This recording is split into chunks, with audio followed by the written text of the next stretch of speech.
And that really further kind of accelerated the importance in our minds and my mind in particular on just how important conversation and listening to your audience is.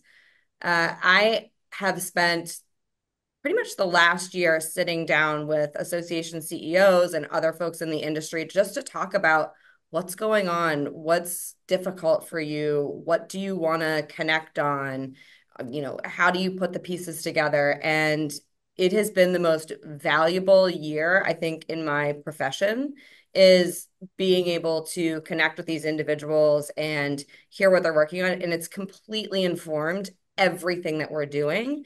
And I think it's really easy sometimes, and I've been guilty of it too, is you get into a vacuum, you do what you know, you do what's easy, and you kind of just can get on repeat. And I think when you step back and spend time listening, you'll gain so much more. We run a business for associations, right? And we're not an association, so who better to tell me what they need than the associations themselves? And so that listening has been incredibly valuable. I was meeting with an association management company CEO the other day, and they said, "Oh, well, if there's an organization of this size, they shouldn't be merging, they should be going under management." And of course, that's their business model, but I hadn't Mhm. even thought of that before, right?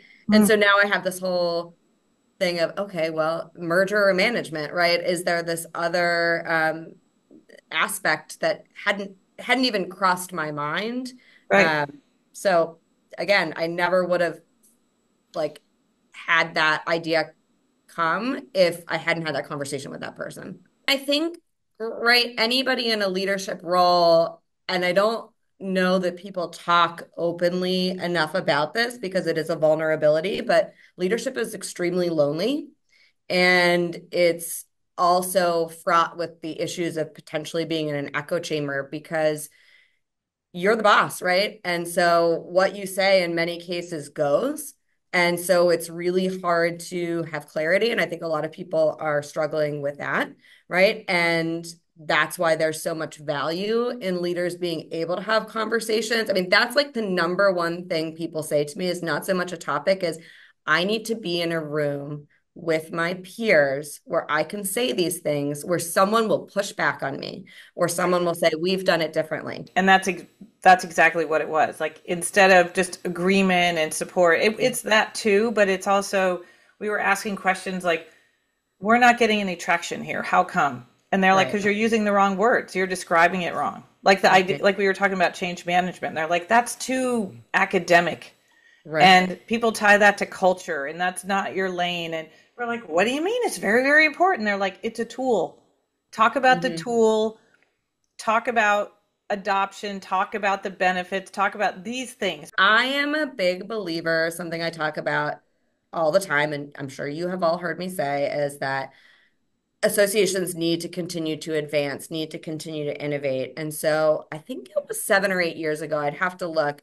I decided I was going to hold an event called Emergent, and I was going to have associations present case studies on innovative, Gretchen, you're probably involved, I remember. on how they were leveraging technology in innovative and different It ways. sounded awesome. What a great It idea. sounded so great. And then I realized at the time, and I'm sure this is not 100% true, but there just weren't that many people that were either doing that or that were ready to hear it. And I think that that was the bigger thing. And we had the event and it was fine. But it wasn't what I had imagined. And so this year, now we're getting questions on how do we do this? What technology should we be looking at? So we're hearing more and more about this. So I thought, okay, now people are asking, now we're hearing really great stories come out of the space of associations who are doing more innovative things. We're gonna try it again. So we're um, bringing it back Good. 7 years later, and it's the day before AMS Fest, and I'm so excited. Like on the government affairs side, on the event side, learning, data. So it's going to cover all of the different verticals. But I think that it's really important that executives are in the room for that, just so they can, you know, it's always so much easier to adopt something or try something when you've seen a peer do it. Yep. But sometimes it's hard to relate. Like all the stories we hear all the time are big technology companies. Okay, great. Salesforce is doing this and Microsoft is doing this, which is lovely. And of course they are because they're enormous, right? And they're technology companies. Associations are not working with the same budgets, staff, all of that. So we're really trying to show kind of like what is possible and how your peers are doing it and trying new things. But Mhm. what they were talking about in policy, it's an even bigger deal Oh yeah. because Yeah. people do not fact check as well. And people are literally writing legislation with AI that had errors in it. Yep. And so Yep. that touches every level of the organization. So I think people are ready to figure that out.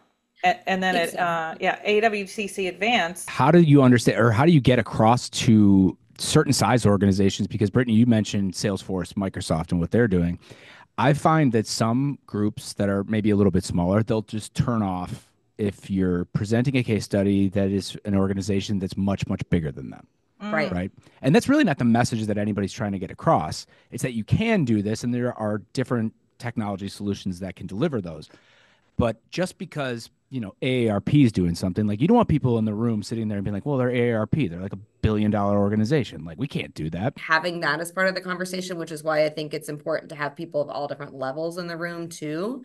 But hearing their peers to an extent present it, right? And not every association is going to be able to adopt all of these different technologies now, but they need to understand like it, the context in which it's being leveraged in the association space so that they can then boil it down and relate it to the work that they're doing. There are some CEOs in the association space who are doing some really interesting work, and you should interview all of them for the podcast around how to do non-dues revenue and not in the way that you would traditionally think, which I think is so fabulous. Things that I didn't even really fully understand were possible or that were going on.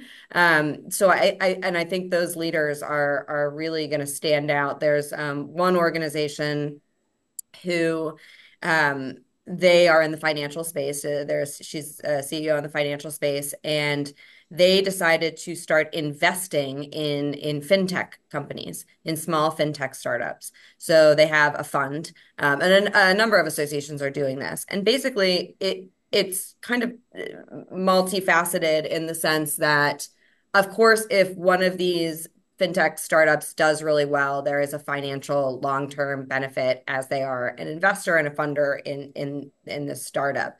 So that's great, but that's kind of like playing the long game, right? But it's also allowing the acceleration of technology development for their members. And every success story that you hear in the space of non-dues revenue, not traditionally, is that there's always an element of what the way that they're, of course, making additional revenue, but there's a betterment of their industry or for their membership element. But they all have an entrepreneurial mindset.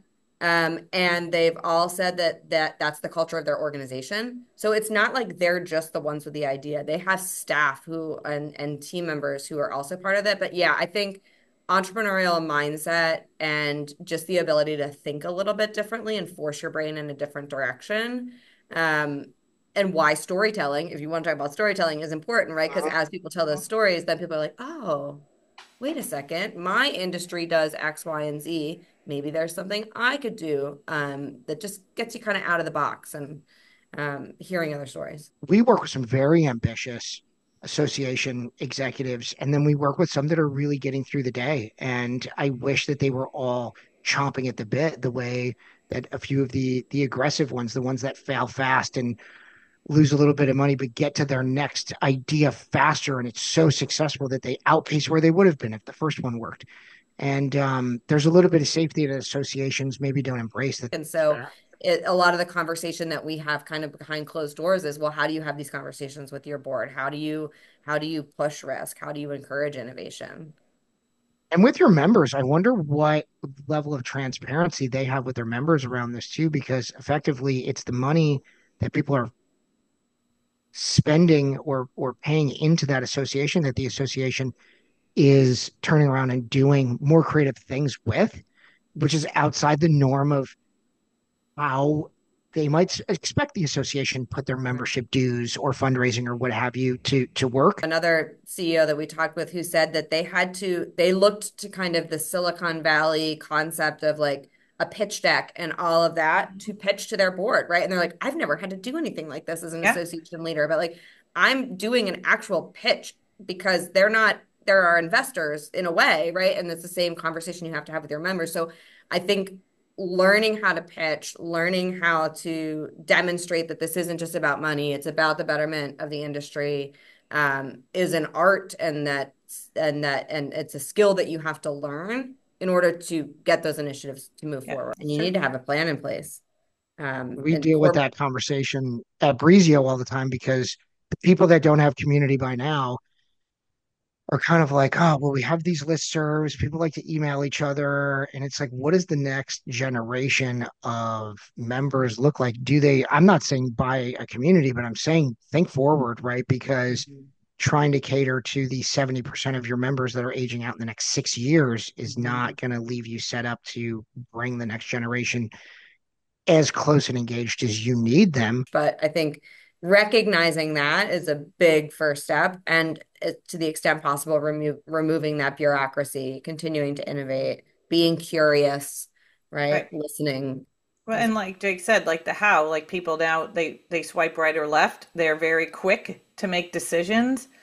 And so we just have to react to that. That doesn't mean they don't want to be around people. It's just the how and the what is changing.